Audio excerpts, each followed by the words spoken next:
All right, let's dive into one of the most incredible figures in all of history, Alexander the Great. In a little over a decade, he built an empire that spanned 3 continents and, get this, he did it all before he turned 33. So, how on earth did he pull it off?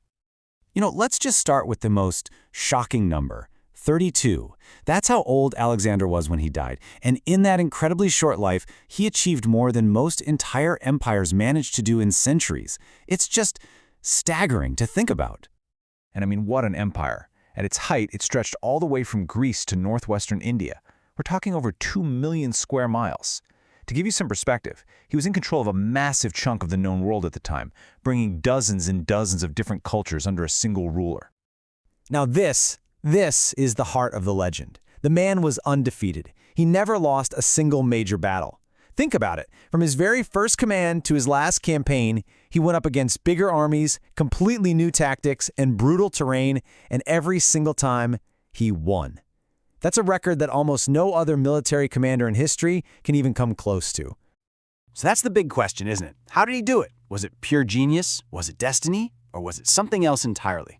Well, to figure that out, we've got to go right back to the beginning. To really get the conqueror, you first have to understand the boy. And Alexander wasn't just born into any old royal family. Nope, he was the product of a military genius father, a fiercely ambitious mother, and literally the greatest philosopher of the ancient world. I mean, just look at the people who were shaping this kid. His dad, Philip, was a military innovator who created the unstoppable Macedonian army. His mother, Olympias, filled his head with stories that he had a divine destiny. Oh, and his personal tutor? Just Aristotle, the most famous philosopher of the age. It was a perfect storm of influences, all creating one very unique leader. There's this great story about his horse, Bucephalus, that just shows you what he was like even as a kid. This wild stallion, nobody could tame it. But Alexander noticed something everyone else missed. The horse was terrified of its own shadow. So what does he do? He just turns the horse to face the sun and calmly gets on. Seeing this incredible mix of brains and guts, his own father supposedly said, "My boy, you must find a kingdom big enough for your ambitions. Macedon is too small for you." And then, when he was just 20, his father was assassinated, and suddenly, Alexander is on the throne. After viciously putting down any rivals in Greece, he turned his eyes to the prize his father had always dreamed of, the complete and total conquest of the massive Persian Empire. And this is where things just take off. The pace is just relentless. In only 4 years, he completely dismantled the most powerful empire on earth. At huge battles like Issus and Gaugamela, he's facing the Persian king, Darius III, who has way more troops than he does. And yet, both times, Alexander's brilliant tactics win the day, and the great king himself is forced to run for his life. If you want to understand how Alexander's mind worked, the story of the Gordian knot is everything.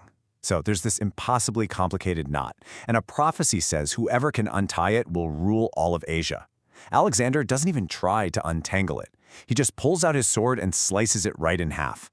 It perfectly shows his style, bold, direct, and, often pretty brutal solutions to really complex problems. But here's the thing.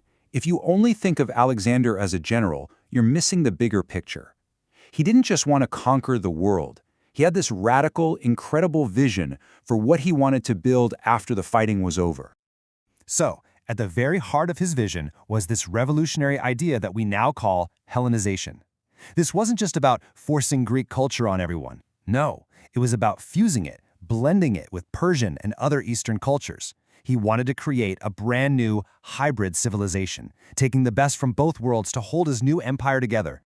And the results? They were absolutely staggering. He founded new cities all over the place, many of them becoming centers of learning, like the famous Alexandria in Egypt.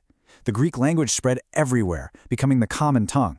And this blending created amazing new things, like Greco-Buddhism, where you see Greek art styles used to sculpt the Buddha.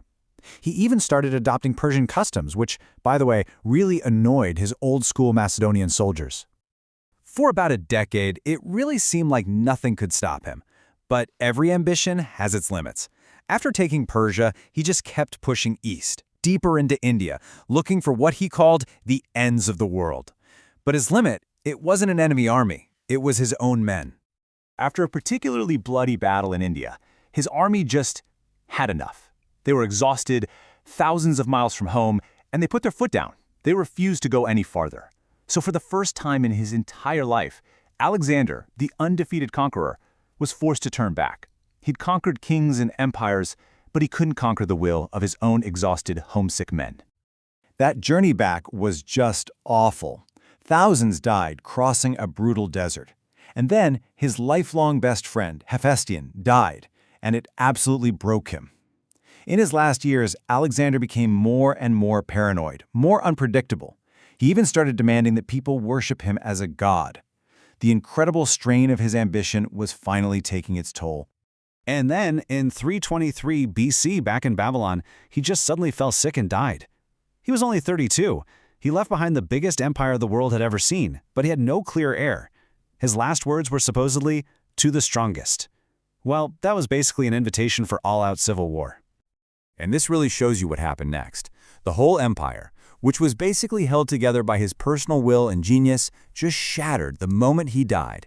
His top generals, the guys we call the Diadochi, or successors, immediately started fighting each other, tearing the empire to pieces to carve out their own kingdoms. The unity he'd built was gone. But his real, lasting legacy wasn't the physical empire. It was the world it created. He kicked off what we call the Hellenistic period, 300 years of Greek culture dominating art, science, and politics. He became the ultimate benchmark for greatness. Roman generals like Pompey and Julius Caesar were obsessed with being the new Alexander. And his battle tactics? They're still required reading at military academies all over the world today. So, in the end, we're left with this question. It's the ultimate debate about Alexander. Was he a brilliant visionary who dreamed of uniting East and West? Or was he a ruthless tyrant who built his empire on the back of unbelievable bloodshed? The truth, as it usually is probably somewhere in the middle, leaving us to grapple with the legacy of one of history's most fascinating and complicated people.